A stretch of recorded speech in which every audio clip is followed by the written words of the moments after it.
Bom, nós vamos agora para uma mesa de medidas de eficiência energética, aspectos técnicos. Como eu disse no início, nós tínhamos aqui a previsão da participação do professor Peter Chin, que é lá da Universidade de Mato Grosso do Sul. Ele iria falar sobre, em especial, sobre a rede Lens, né? Ele teve um problema no voo, nós vamos encaixar a palestra dele na programação da tarde, né? Mas nós temos aqui conosco o Tiago Ferreira Vieira de Oliveira, coordenador do Grupo de Trabalho de Política Energética da Embasa, que vai falar sobre monitoramento das contas de energia elétrica, leitura, interpretação e controle das contas de eletricidade. O Tiago, ele é engenheiro mecânico, formado pela Universidade Federal da Bahia, pós-graduado em gestão de negócios e energia elétrica pela FIA, da USP, possui ainda formação complementar nas áreas de mercado livre de energia, viabilidade econômica de projetos de energia elétrica e microgeração distribuída fotovoltaica. Atualmente, ele coordena o Grupo de Trabalho de Política Energética da Embasa. Só para citar, à tarde ele volta para fazer uma outra apresentação para a gente sobre essa questão do mercado livre. Tiago, por favor, fique à vontade. Microfone.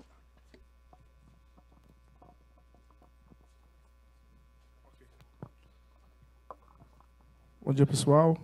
Queria primeiramente agradecer em nome da Embasa o convite para participar desse evento e também agradecer pessoalmente pela missão que me foi conferida. Então, a gente vai mostrar aqui alguns trabalhos que foram desenvolvidos ao longo dos últimos anos dentro da Embasa, não necessariamente na eficiência energética, né, no processo de consumo de energia, mas sim no monitoramento das contas, porque uma análise minuciosa se detectou uma série de cobranças indevidas, uma série de processos não convencionais por parte da distribuidora que estava trazendo prejuízo para a Embasa. Então, nós vamos mostrar aqui mais ou menos o que foi feito, um sistema desenvolvido internamente, onde consegue captar esses problemas e os resultados que esse programa já trouxe para a Embasa.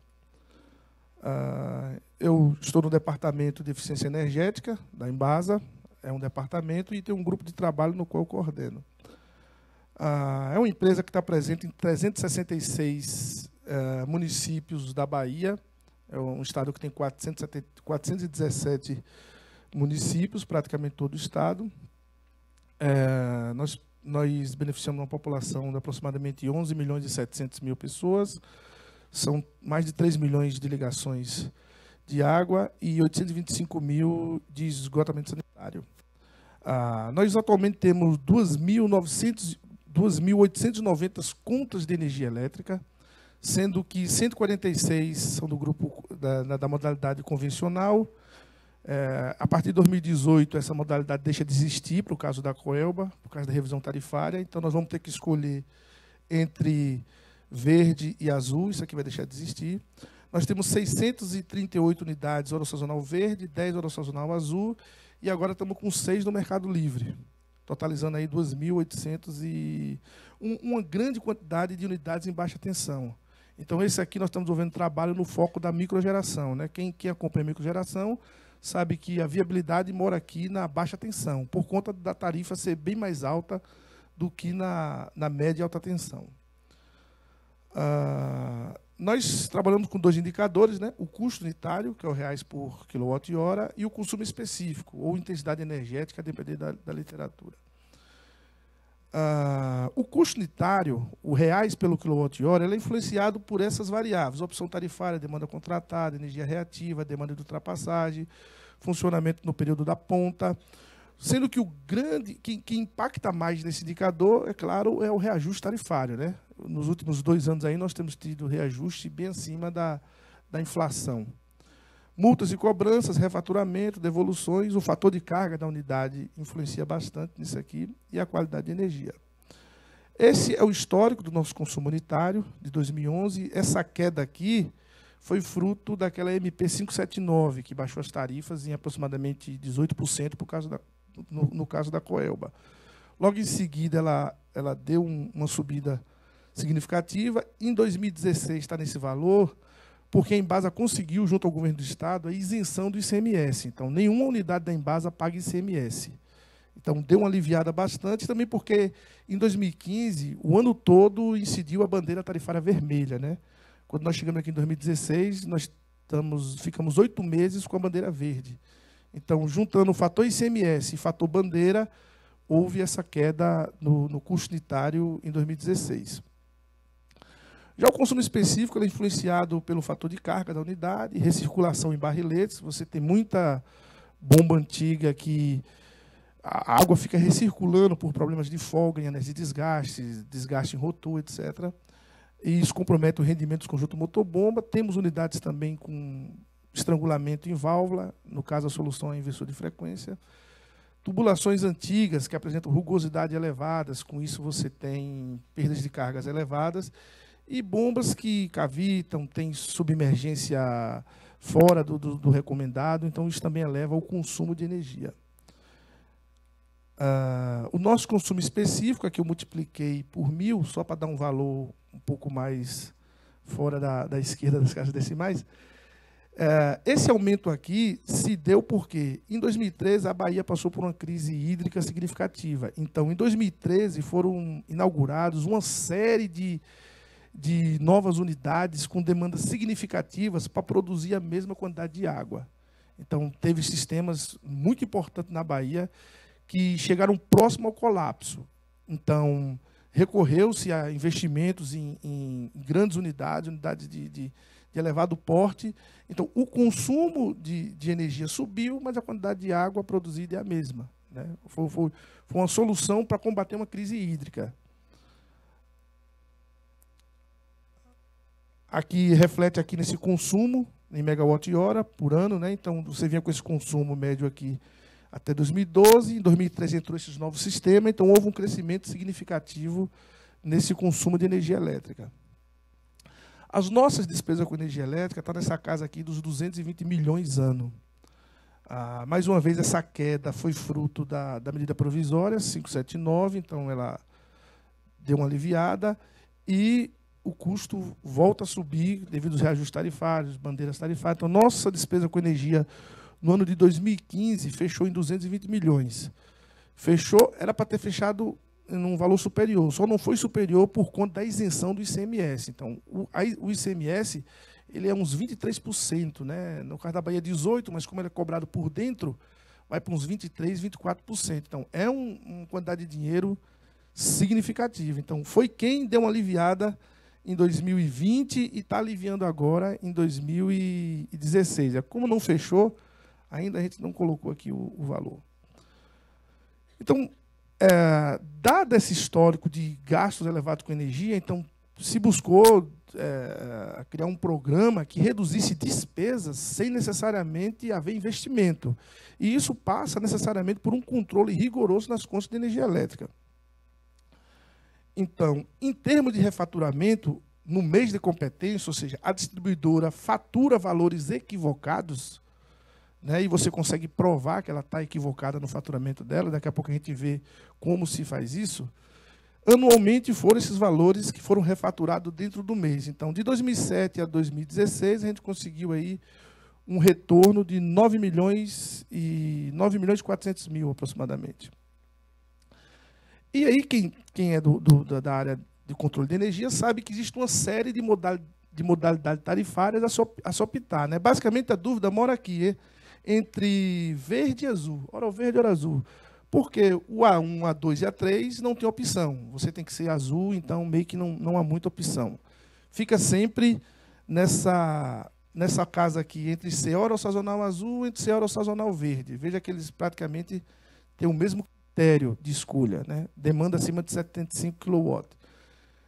Então, esse trabalho de readequar grupo tarifário e reduzir demanda, porque um dos grandes fatores que define se você vai ser verde ou azul é demanda. Então, muitas vezes, se contrata uma demanda elevada, quando, na verdade, não se precisava de tanto. Ou por um mês, pontualmente, se usou uma demanda elevada. Mas o histórico de 12 meses mostra que não é preciso isso. A redução de demanda, ela se dava com 6 meses. A legislação mudou. Agora, a partir de 3 meses para as unidades de nível de tensão A4, já reduz. Então, existia sempre um temor de ter que pedir redução de demanda muito antecipado. Aí, quando chegava 6 meses depois, a demanda já não era mais aquela. Ficava muito difícil esse controle. A legislação mudou, então, a partir de 3 meses, após 3 meses solicitado, a demanda já pode ser reduzida. Então, essa adequação, aqui está os valorizando a ano, nos trouxe um retorno de 45 milhões e 500 aproximadamente. E aí, a gente entra na identificação de falhas nesse faturamento, né? A partir de 2011, a Embasa, toda vez que tem questionamento quanto à fatura, solicita a memória de massa daquela unidade. A memória de massa é o arquivo digital do medidor, onde dentro daquele arquivo tem todas as informações que fizeram nascer aquela fatura. Então, se você estudar a memória de massa, você pega qualquer tipo de erro que, porventura, a concessionária cometeu. Então, quais são as variáveis que você vê ali? A constante de multiplicação do medidor, os feriados nacionais, muitas vezes a concessionária não cadastra determinados feriados nacionais. Dia de feriado nacional, não há cobrança de consumo na ponta, mas se ela não cadastra, o medidor vai pegar e vai cobrar. Número do medidor, né? Segmentos horários, tem um caso emblemático aqui, um exemplo aqui, onde a lei, até certo tempo, nos facultava a escolha do horário de ponta. Só que a gente escolhia um valor e a concessionária cadastrava outro. Você operava achando que estava fora da ponta, mas, na verdade, estava na ponta. E alterações realizadas. Toda alteração que a distribuidora faz no medidor, a memória de massa capta. Então, se você tem acesso à memória de massa, e ela é obrigada, tá? A lei obriga ela a fornecer. Tem um custo, R$1 e alguma coisa, por cada memória de massa solicitada, mas o retorno compensa. Então, foi desenvolvido esse sistema aqui, ele chama Apollo, Gestão de Consumo de Energia. É um sistema, a legislação também dá direito às unidades consumidoras. Todas as faturas que a Coelba, no caso a nossa concessionária, gera, ela é importada digitalmente para esse sistema. Esse sistema tem uma funcionalidade chamada análise de impedimento. Toda fatura que entra nesse sistema fora de alguns critérios estabelecidos, o sistema barra, não deixa pagar. Então, por exemplo, se entrar uma fatura com consumo acima da média, o sistema não libera. Se tiver cobrando de reativo excedente, não libera. Todos esses itens aqui, o sistema deixa bloqueado o pagamento.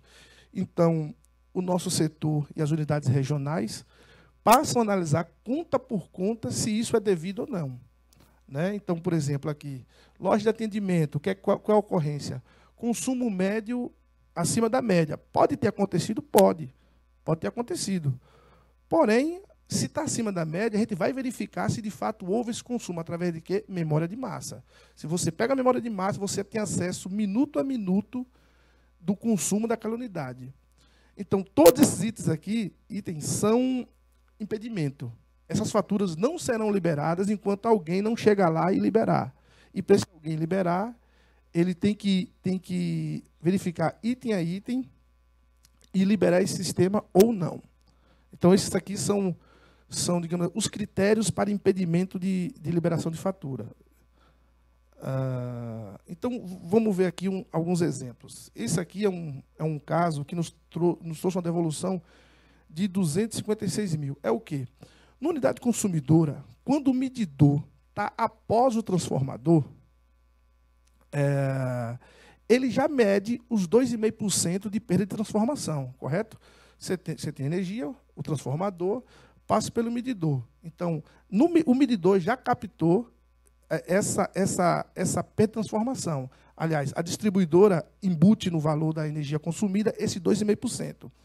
Só que a Coelba estava nos cobrando 2,5% com medidores antes do transformador. Ou seja, não pode. porque toda energia que de fato eu consumi foi energia que de fato passou naquele medidor. Detectamos isso, ela teve que nos, é uma unidade que tem um custo mensal de 100 mil, a Coelba teve que nos devolver 256 mil. Eu não sei precisar esse montante referente a quanto tempo foi, mas é que vocês vão ver que a legislação, a 414, ela diz que toda cobrança indevida da concessionária deve ser ressarcida em dobro. Então, se você detectar uma cobrança errada da concessionária, ela tem que devolver em dobro para o consumidor. Aqui é a segunda maior cidade do estado da Bahia. Então, nós temos essas duas instalações que têm um custo mensal de R$600 mil. E aquela coisa, nós tínhamos definido que o horário de ponta era das 5h30 às 20h30.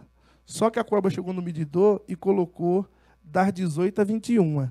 17h30 a gente parava, achando que começava o horário de ponta. E voltávamos de 20h30.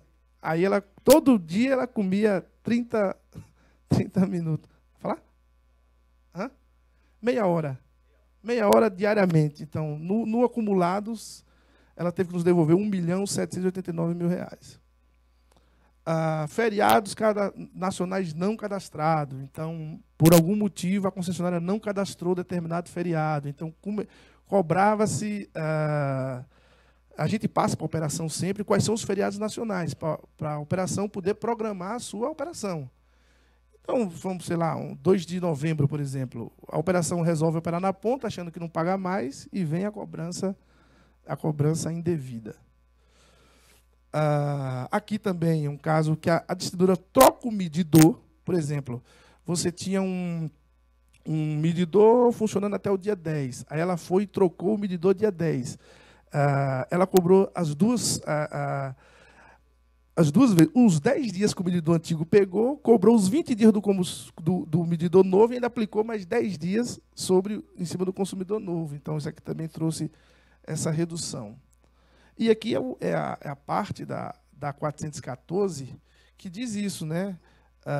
Na hipótese da distribuidora efetivar cobranças indevidas sem uma justificativa plausível, esse valor tem que ser devolvido em dobro ao consumidor. Claro, até você conseguir isso, fica aquele negócio. É justificável. Não, foi por causa disso. Cabe ao consumidor aceitar ou não.